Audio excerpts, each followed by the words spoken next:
Dios les bendiga. En esta tarde voy a compartir ahora la santidad, la verdad y la presencia de Dios con el tema ahora de la santidad es un árbol maduro con fruto. La santidad es el atributo esencial de Dios, es la gloria, el resplandor y la armonía de todas las demás perfecciones. Realmente la santidad verdadera y la santidad falsa. Mientras la palabra santidad significa ser puesto aparte, separar, una interpretación posible del término hebreo root, que también quiere decir santidad, es ser brillante, brillar nuevo o fresco, sin mancha. La santidad produce separación del pecado, pero la sola separación del pecado no puede dar brillo, ninguna novedad, ni frescura, ni mucho menos un corazón sin mancha, ni santidad. La ausencia del pecado no produce nuestra santificación. Esta se debe únicamente a la presencia de Dios. Podemos evitar todo contacto con lo que es inmundo, pero si no estamos unidos con Dios por medio del amor, nunca conoceremos la santidad verdadera. En este caso apenas tendremos religión. Cristo en nosotros es una santidad, pues mientras más cercano sea nuestra relación con Él, en el mismo grado reflejaremos la santidad del Señor, la santidad de Cristo. Cualesquiera sean nuestras ideas sobre la santidad, recordemos esto: Jesús fue el hombre más santo que jamás ha vivido en este mundo, pero siempre estuvo completamente libre de la religiosidad. Y a lo mejor diríamos, ¿qué es la religiosidad? Es una actitud que asigna, enfatiza y atribuye rectitud y justicia a formalismos o rituales particulares como patrones de la rectitud por encima de las actuaciones puras y limpias del corazón. Los fariseos fueron un ejemplo de religiosidad, pero antes de pasar apresuradamente nuestro juicio realmente sobre ellos, un breve estudio de su historia antecedentes nos ayudarán a evitar los mismos tropezaderos, los mismos errores. Pero comprende a los fariseos, necesitamos familiarizarnos con los macabeos, pues la secta de los fariseos se originó después de las guerras macabeicas. Los macabeos fueron una familia de sacerdotes levitas leales a la ley mosaica que con todo su vigor, con mucho éxito, quitaron de Israel las influencias y los ídolos paganos. Los fariseos eran descendientes de sacerdotes de los macabeos y durante un periodo muy considerable fueron los mejores hombres de Israel. El nombre fariseo significa puesto aparte, separado o santo. Eran justos, rectos, ahora sí que en muchas ocasiones afrontaron el martirio y la muerte antes que renunciara a su fe. Eran los herederos aparentemente, entre comillas, como decimos, del reino de Dios. Pero como cualquier otra secta cuyo énfasis religioso no se motiva en la compasión y el amor de Dios, el concepto fariseo de separación al final los alejó por su autojusticia de casi la mayoría de las demás personas en la comunidad, aunque fraternizaban y ahora sí que compartían, estaban como, se unían con el resto de los judíos.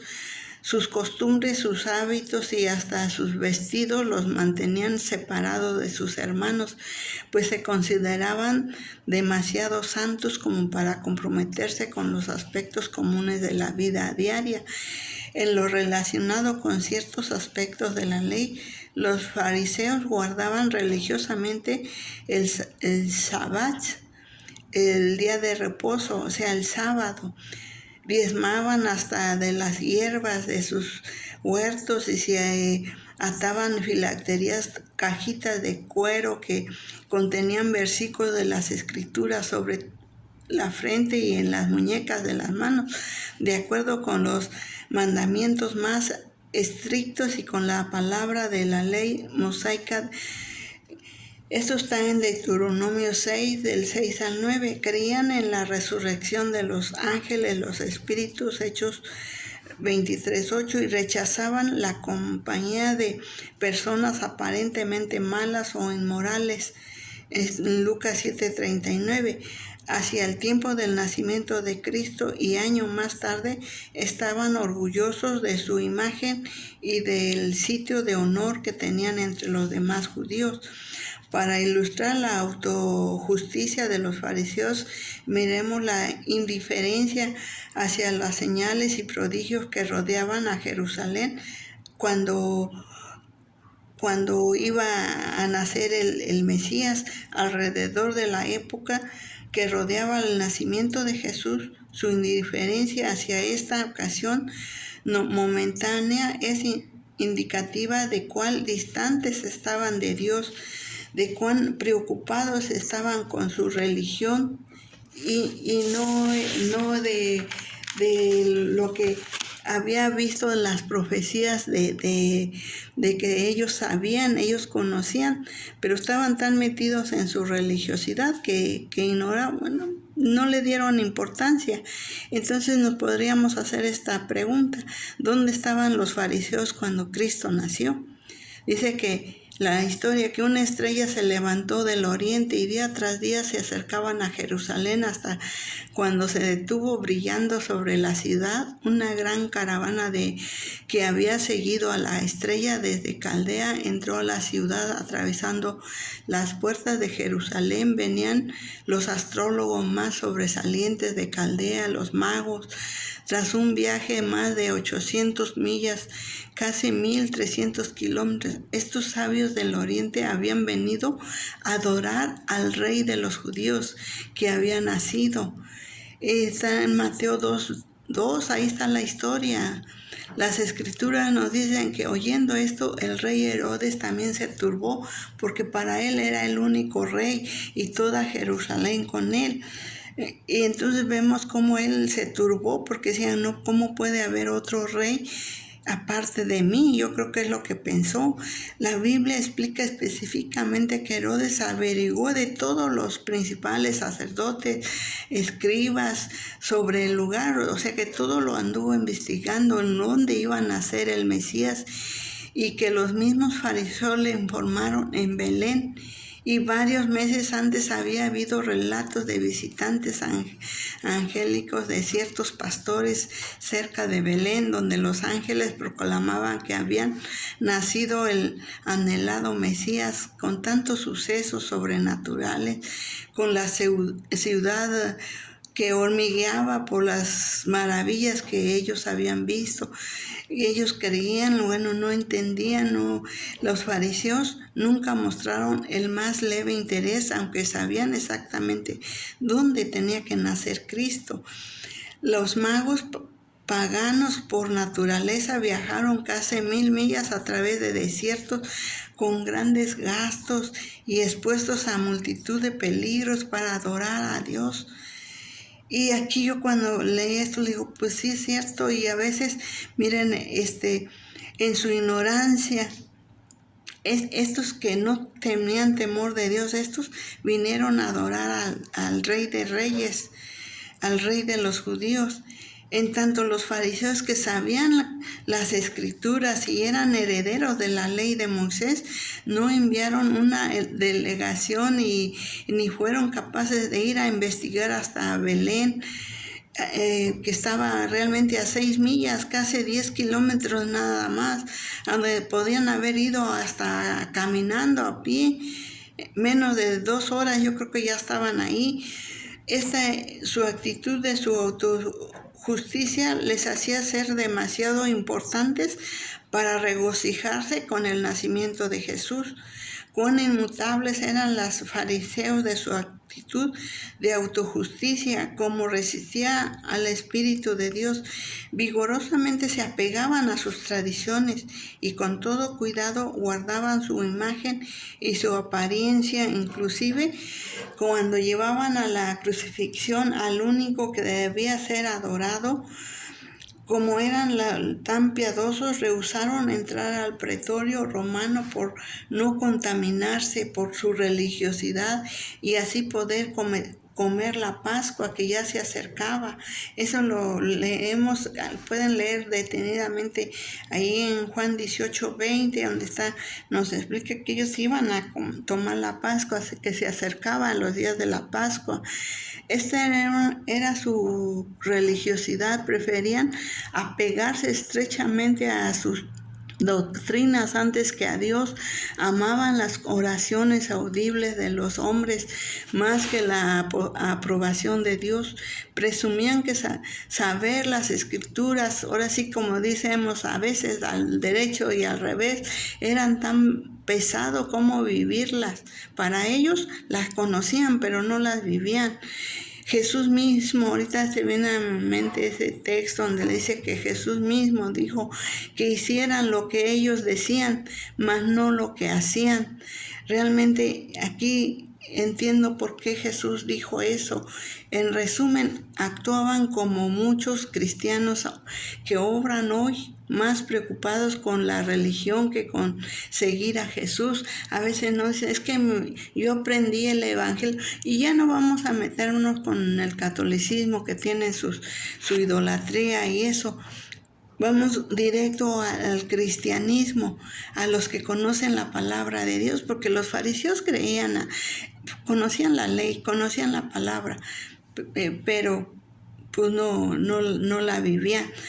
Y ahorita a veces muchos cristianos dicen, no, es que yo aprendí el evangelio así y así tiene que ser, y a veces no toman mucho en cuenta el poder de Dios, la que si está entre los ojos de Dios está bien.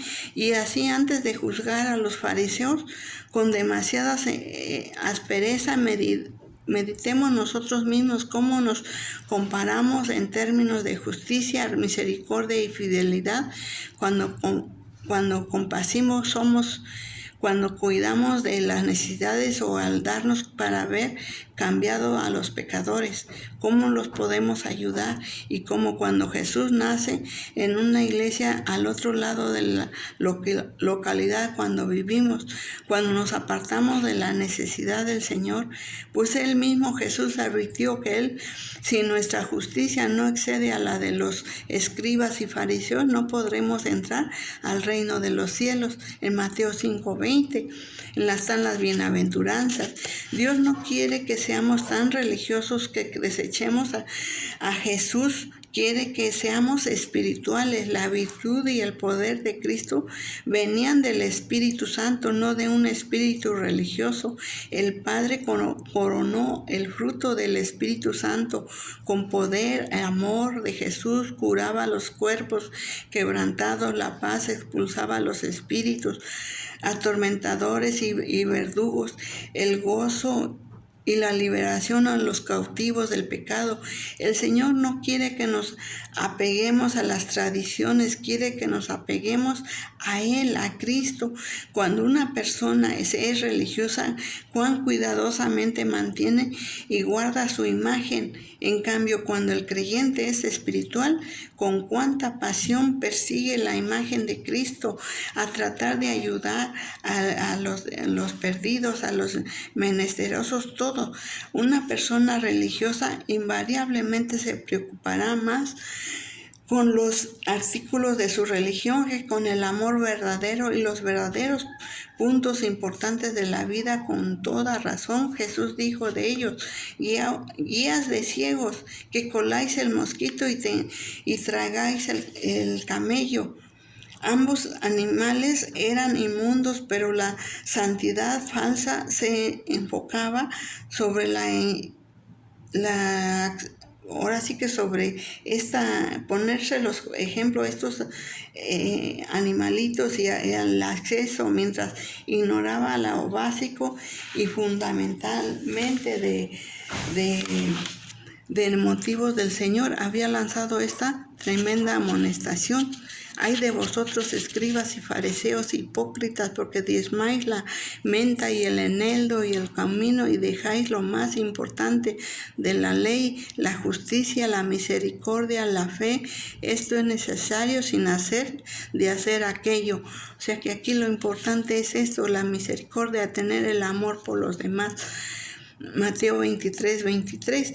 La religiosidad aparece cuando nos adherimos tan firmemente a nuestras doctrinas que descuidamos a menos precisamente el amor, la justicia y la fe. Pensamos que los grandes edificios y templos para la iglesia, o que los cultos o servicios pomposos y llenos de fausto, llenos de muchos instrumentos, estandartes, compañía de danza, escenarios iluminados, coros con atuendos lujosos, orquestas, equipos de sonido, todo lo que es muy hermoso para los ojos del humano, son la voluntad de Dios. Y mientras la compasión, el cuidar de los necesitados y ser luz para el mundo quedan sin cumplir, Jesús dijo, por el fruto se conoce el árbol. Mateo 12:33. ¿Hablaba Jesús sobre botánica? No, realmente hablaba de seres humanos. Él lo compara con el árbol que da frutos. Claro que no. En lugar de eso hacía referencia a la naturaleza esencial de las cosas. Si queremos conocer si una doctrina es buena, verifiquemos el fruto que produce el Espíritu Santo en la vida de un creyente. De nosotros mismos debemos producir una vida santa. Pero ¿cuál es la apariencia de una vida santa? Las Escrituras nos dicen: el fruto del Espíritu Santo es amor, gozo, paz, paciencia, benignidad, bondad, mansedumbre, templanza. Con las tales cosas no hay ley. En consecuencia, así como un árbol se conoce por su fruto, de la misma manera la naturaleza del Espíritu Santo se revela también o se conoce por su fruto.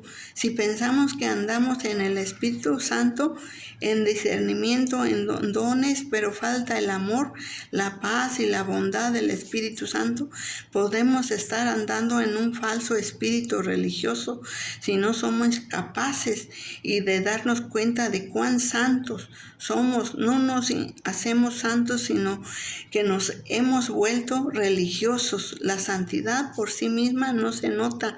La santidad es un árbol cargado con frutos espirituales cuyas raíces se hallan en la presencia de Dios.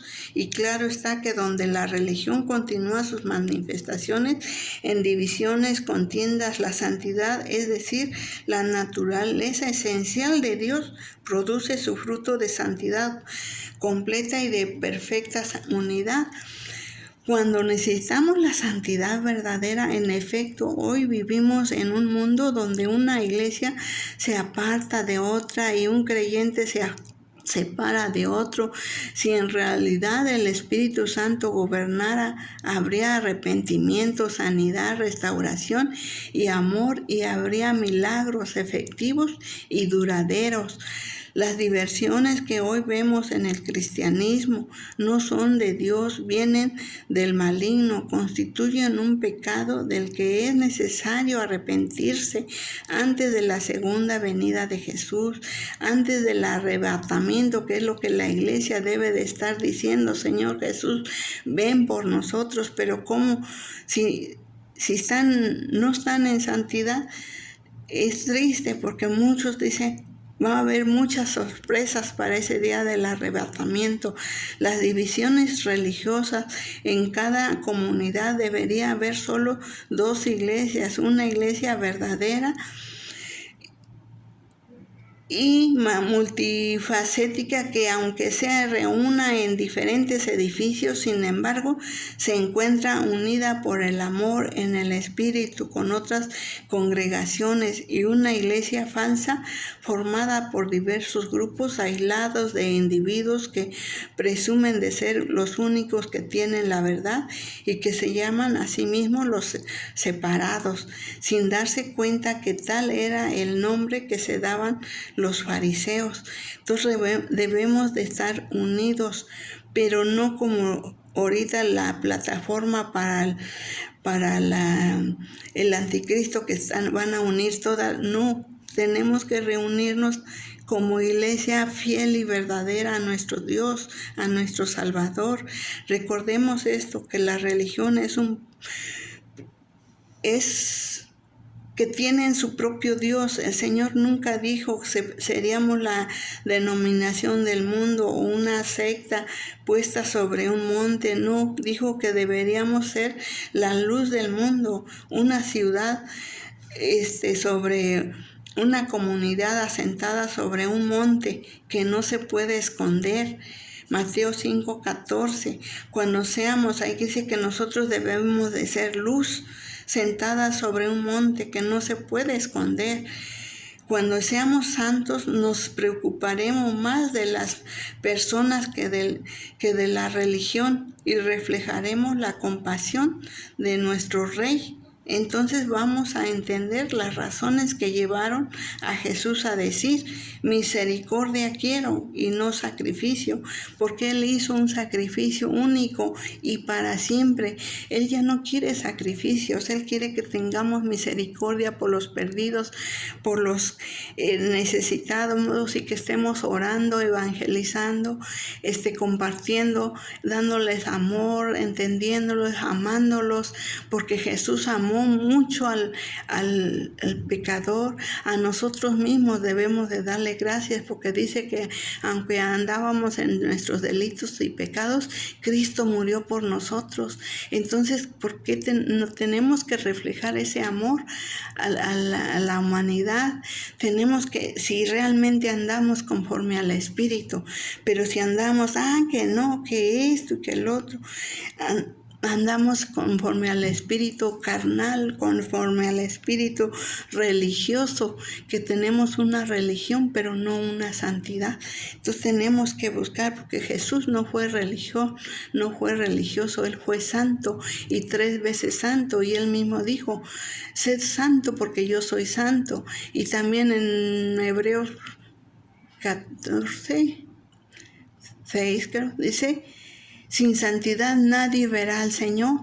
Entonces, hermanos, tenemos que tener ahorita en estos últimos tiempos, que ya la venida de Cristo está a la puerta, cerca, tenemos que echarle un vistazo a cómo está nuestra santidad, cómo estamos actuando. Hay frutos de amor, paz, benignidad, mansedumbre, y todos esos frutos, pues gloria a Dios. Si no, hermanos, busquémonos como un tesoro. Amén. Que Dios me los bendiga. Aleluya. Amén.